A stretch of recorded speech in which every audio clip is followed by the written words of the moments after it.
आज का जो वीडियो है हमारे एक एक्टिव सब्सक्राइबर के डाउट के ऊपर बन रहा है, उनका डाउट क्लियर करने के लिए। और उनका डाउट ये है कि क्लच और ब्रेक का इस्तेमाल साथ में करना चाहिए या फिर पहले आपको क्लच दबाना चाहिए या फिर आपको क्लच बिना दबाए ब्रेक मारनी चाहिए। तो इस सब के बारे में उनका कंफ्यूजन था। मैं उनका जो एक डिटेल्ड क्वेश्चन है वो यहाँ पे डाल देता हूं। तो शुरू करते हैं। और सबसे पहले ये डिपेंड करता है कि आप जो हैं वो किस लेवल पे हैं ड्राइविंग के। अगर आप नई गाड़ी चलानी सीखे हैं तो मैं आपको सजेस्ट करूंगा कि आप इस चीज की बिल्कुल टेंशन मत लीजिए। आप क्लच दबा के ही ब्रेक मारिए हमेशा। क्यों? क्योंकि आपके पास और भी बहुत सारी चीजें हैं ध्यान रखने के लिए, क्योंकि जो आपकी मसल्स हैं उसकी मेमोरी अभी इतनी डेवलप नहीं हुई है कि आप एक एक्स्ट्रा चीज डाल लें उसके अंदर कि मुझे अभी ब्रेक नहीं मारनी है, मुझे अभी क्लच नहीं दबाना है। मैं आपको सजेस्ट करूंगा आप क्लच दबा के ही ब्रेक मारिए हमेशा और बाकी चीजों पे ध्यान रखिए, जैसे कि ORVM में देखना, IRVM में देखना, साइड्स देखना, कब आपने इंडिकेटर देना है, कब आपने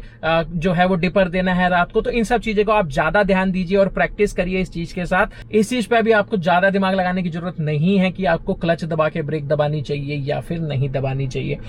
दूसरे टाइप के जो यूजर्स हैं जो कुछ 1000 किलोमीटर जो है वो ड्राइव कर चुके हैं, थोड़े से कॉन्फिडेंट हो गए हैं, उनकी थोड़ी सी मसल मेमोरी जो है वो गाड़ी चलाने को लेके डेवलप हो गई है, तो वो दूसरी चीजों पे ध्यान दे सकते हैं।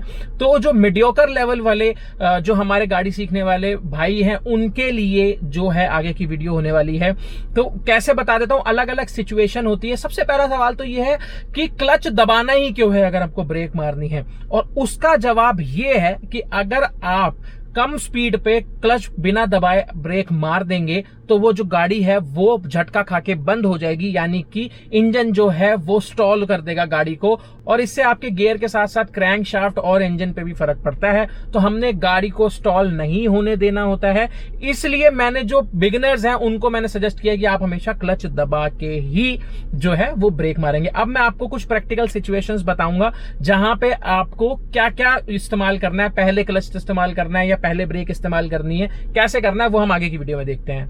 सबसे पहले बात कर लेते हैं उन सिचुएशंस की जहां पे पहले क्लच दबाएंगे और उसके बाद ब्रेक दबाएंगे। तो ज्यादातर ये मोड़ों पे होगा, यानी कि आपने या तो टर्न लेना होगा या आपने यू टर्न लेना होगा, तब ऐसा होगा। तब आप जो है वो पहले क्लच दबाएंगे उसके बाद आप ब्रेक दबाएंगे। तो जैसे देखिए मुझे आगे वाला यू टर्न से मुझे यू टर्न लेना है तो मैं पहले अपना जो है क्लच दबाऊंगा, उसके बाद ताकि मेरी एक स्पीड जो है वो मेंटेन रहे। और जब मैं यू टर्न पे पहुंच जाऊंगा तो मैं ब्रेक हल्के हल्के अप्लाई करूंगा। उसके बाद मैं अपनी साइड्स देखता हुआ गियर चेंज करने के बाद यू टर्न लूंगा। तो देखिए जैसे मुझे यहाँ पे रुकना पड़ा और मुझे फर्स्ट गियर में करनी पड़ी, इसलिए मैंने क्लच पहले ही दबा दिया था और उसके बाद मैंने ब्रेक लिए थे। तो कभी भी जो टर्न्स की सिचुएशंस होती है वहां पे हमेशा आपको पहले क्लच दबाना होगा और बाद में जो है वो आपको ब्रेक दबानी होगी। तो ये सबसे पहला टॉपिक जो है वो सॉर्ट आउट हो गया। अब बात कर लेते हैं उस टॉपिक के बारे में जहां आपको पहले ब्रेक दबानी है और उसके बाद क्लच दबाना है। और वो मैं आपको बता देता हूं, वो ज्यादातर आपका यूज होगा हाईवे सिचुएशंस पे। यानी कि मान लीजिए हाईवे पे तो मैं नहीं हूं लेकिन एक अच्छी रोड है जहां पे थोड़ा सा खाली है। तो मान लीजिए अब मैं 60 की स्पीड पे हूं और मुझे जैसे अब ये कट आ गया, कट से पहले मुझे हल्का करना है तो मैं हल्की सी ब्रेक लूंगा विद इन देखने के लिए कि कोई आ तो नहीं रहा, और उसके बाद मैं वापस रेस पे पैर रख दूंगा। मुझे क्लच दबाने की जरूरत नहीं है क्योंकि मेरे को गियर चेंज करना ही नहीं है। मैंने फॉर सेफ्टी पर्पस सिर्फ जो डिवाइडर है उस पे से कोई आ ना रहा हो इसके लिए मैंने थोड़ी सी ब्रेकिंग ली।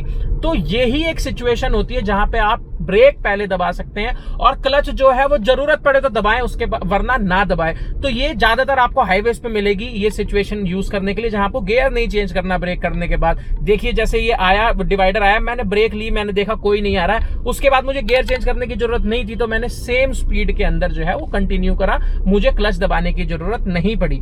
इसके बाद बात करेंगे उन सिचुएशंस की जहां पे आपको ब्रेक और क्लच जो हैं वो एक साथ ही दबाने पड़ेंगे। और वो हो, अब देखिए इमरजेंसी ब्रेकिंग की बात करें तो इमरजेंसी ब्रेकिंग में आपको क्लच और ब्रेक एक साथ दबाएं या अलग अलग दबाएं कोई फर्क नहीं पड़ता, आपको बस इमरजेंसी ब्रेकिंग करनी है, गाड़ी रुकने से मतलब है।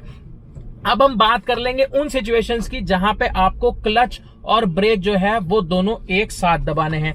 तो मैं आपको सिटी कंडीशंस में ले चलता हूं